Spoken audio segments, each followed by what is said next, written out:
y que tiene su sustento en la acción cotidiana. O sea, yo creo que este tema, eh, desde el punto de vista de la interculturalidad, hay que mirarlo desde la vida cotidiana. O sea, como un elemento eh, que nos da una potencia epistémica y metodológica para el discernimiento de la práctica cultural. O sea, nos permite también discernir eso que está ocurriendo y eso que llamamos la cultura, como una práctica cultural.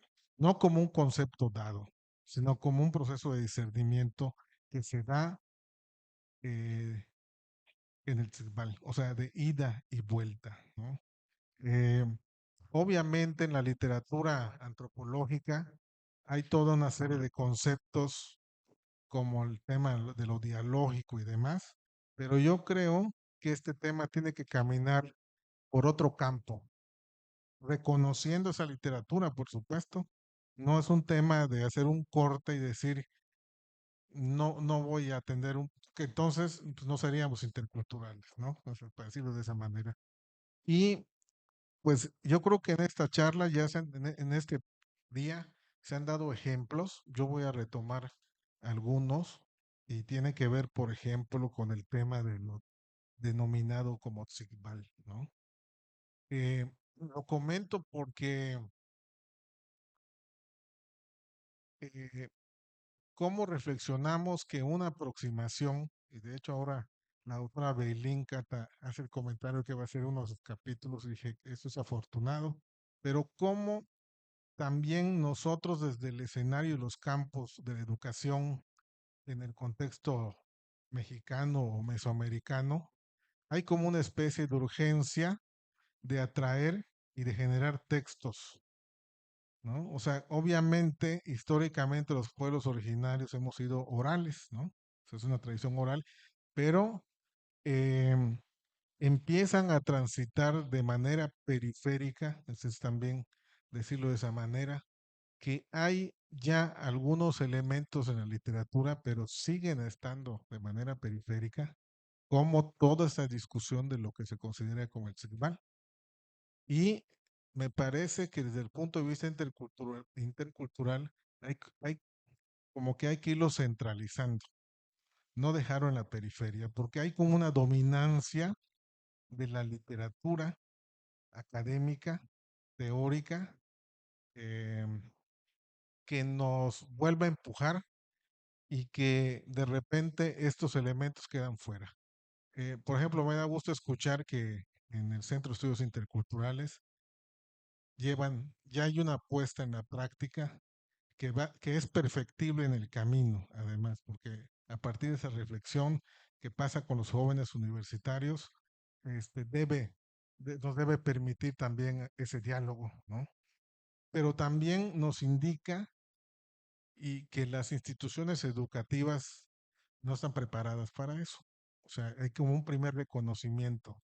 No están preparadas para eso. O sea, son conceptos que, por eso hablo de la centralización y no de dejarlos en la periferia. Pero son nociones que hay que empujarlas a la centralización para que entren en diálogo. O sea, el tema es que entren en diálogo y un paso me parece es también dentro de los sistemas de publicaciones a nivel superior de la educación una política editorial sobre estos temas, que yo creo que este es muy importante porque el diálogo tiene que entrar en diferentes niveles, desde la práctica cotidiana, pero también desde la práctica de cómo está estandarizado los principios de los procesos de enseñanza-aprendizaje en la educación, que tiene que ver con las lecturas. O sea, ahí no hay de otra, ¿no? Pero me parece que ahí es donde los esfuerzos de todas las universidades deben entrar en juego, por un lado, ¿no? Y que estas también deben estar en el proceso de socialización a través de ese diálogo cotidiano, pero también en el aula, ¿no? Eh, yo al escuchar a la maestra Yesenia que hablaba de la experiencia de la UCRO Campus Chetumal y lo que está pasando, es como un pequeño estudio de caso para mostrar cómo en el marco de la educación superior de este país no están las condiciones dadas, primero, para reconocer la diversidad cultural. Segundo, para generar condiciones de relación intercultural. Y tercero, que cuando aparecen estos nuevos elementos que han estado siempre allí en la vida cotidiana, de estudiantes que tienen ciertas características, digamos que el sistema educativo no los quiere ver. O sea, dentro de las políticas educativas. O sea, es un tema que a nivel, digamos, del escenario nacional, y eso se observa porque tampoco hay una política de Estado que permita en todo caso saber dónde estamos, quiénes somos, ¿no? Y qué idiomas hablamos, porque obviamente en los espacios de educación superior, estoy hablando de esto, porque obviamente este, creo que estamos, desde el punto de vista del Estado, mejor invisibilizados, ¿no? O sea, yo creo que este es un tema que hay que tenerlo ahí dentro de la agenda.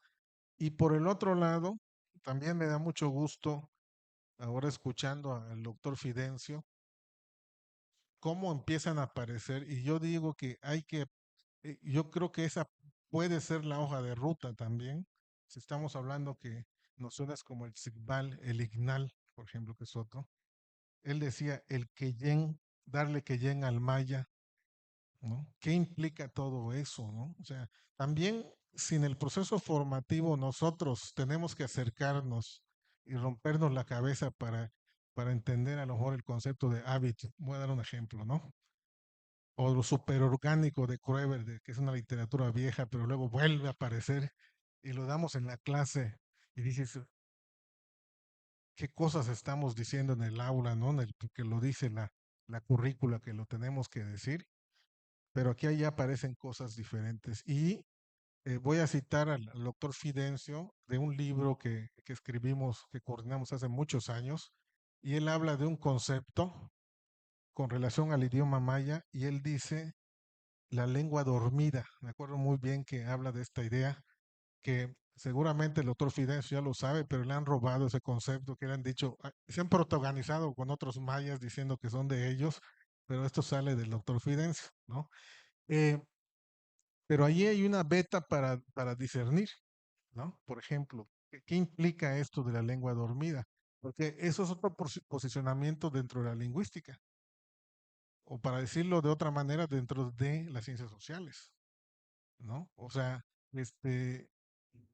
¿y eso por qué ocurre? Porque ocurre porque, con todo respeto, ¿no? Para decirlo, el doctor Fidencio tiene una formación formal, pero también tiene otra formación intercultural.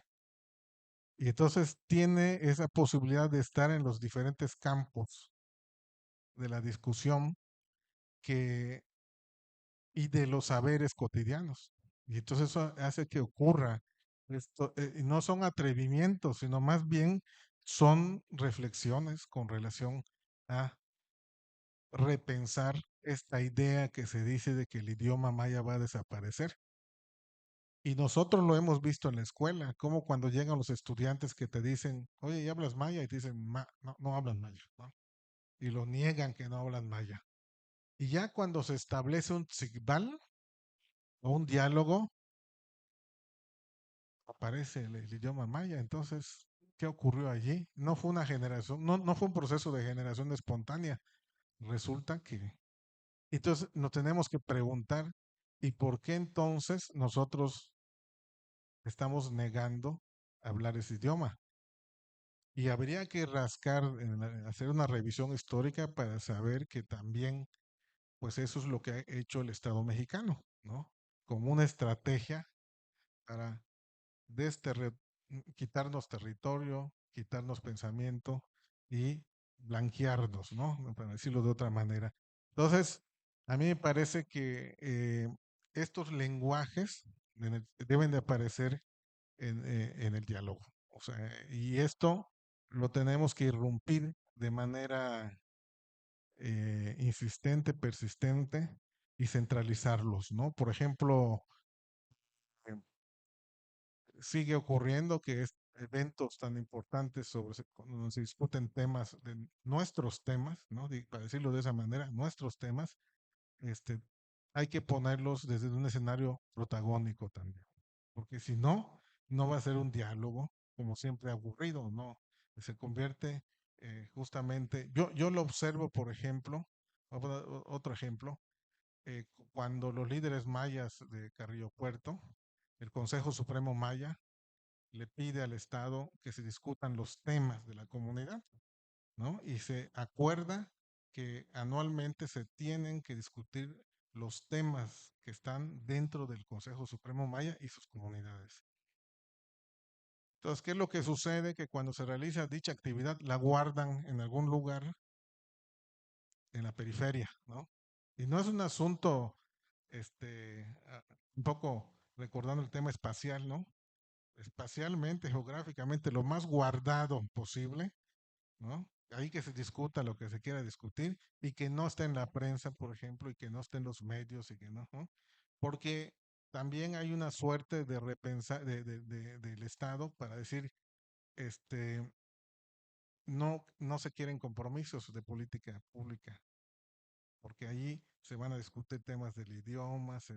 Y lo que ha ocurrido, siguiendo con ese ejemplo, es que este, ahora ya no pueden hablar de esos temas. O sea, ya hay una recomendación de qué temas se tienen que hablar. Y entonces la pregunta es, ¿y quién recomendó esos temas? Pues no el Consejo Supremo Maya, ¿no? Este es como un ejemplo.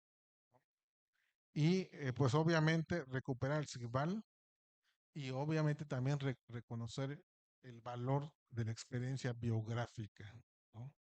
O sea, eh, que la oralidad y la experiencia biográfica es tremendamente importante y esa también debe de estar de alguna manera tratando de descentralizarla y que eso también en el proceso formativo aparezca también y se traduzcan, por ejemplo, en tesis y demás, porque ahí también están los temas. ¿Cuáles son los temas importantes, no?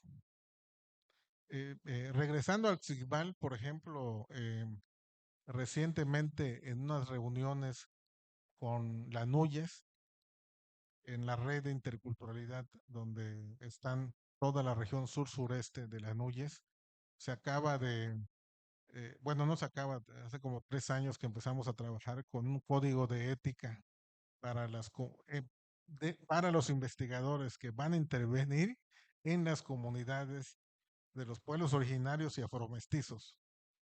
Ese es un boletazo porque ninguna institución de educación superior, porque la jugada es tratar de meterlo y que entren los consejos a consejos universitarios y demás, y que entren allí, ¿no? Porque ahí es donde van, entonces, este, ¿cuál fue la metodología que utilizamos? El SIGBAL. ¿Y cuáles fueron las fuentes que utilizamos? Pues ahí estaba la fuente del honorable doctor Cocón y demás, ¿no? ¿Por qué no? Entonces decimos, ¿por qué no? ¿Verdad? O sea, eso tiene que estar ahí.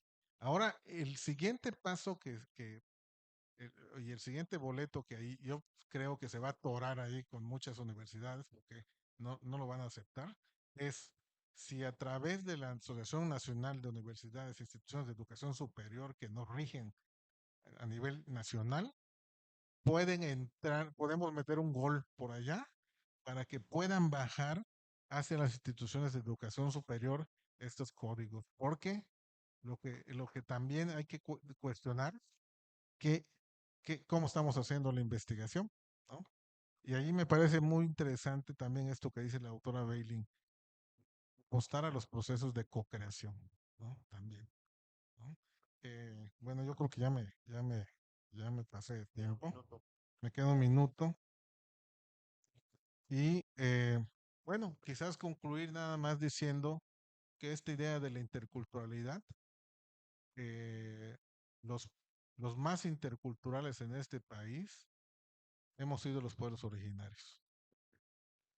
A fuerza, y como ejemplo después de la conquista, a fuerza y a la obligatoriedad de hablar una lengua que no era de nosotros, que es el español, ¿no? Nosotros sí aprendimos el español y otras lenguas originarias, y que aquí es donde tenemos que replantear que ese diálogo tiene que iniciarse a partir de la democratización de las lenguas que ahora le llaman mexicanas o nacionales, ¿no? Y en ese sentido, cuando se comentó en la conferencia magistral de plantear un marco sobre las lenguas originales o del maya, ¿no? Un marco referencial, por supuesto que es legítimo.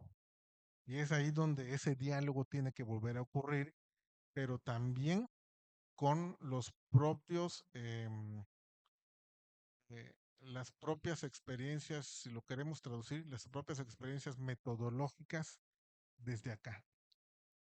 O sea, eso también, ese es el tema, hacerlo desde acá. Y va a implicar también como el modelo intercultural en este país, muchas contradicciones. Y también decir que también en el proceso del modelo formativo de este país que se traduce en las políticas educativas, y esto lo puedo plantear como una hipótesis, parece que va a ser muy difícil, pero no imposible, porque parece que este, el proceso educativo ha sido para no ponernos de acuerdo entre las poblaciones originarias, ¿no? O sea, funciona esto de dividir siempre dentro de las formaciones o de las intelectualidades también, comunitarias, pero también formales, ¿no? Muchas gracias. Muy bien, pues agradecemos al doctor Ever por esta presentación.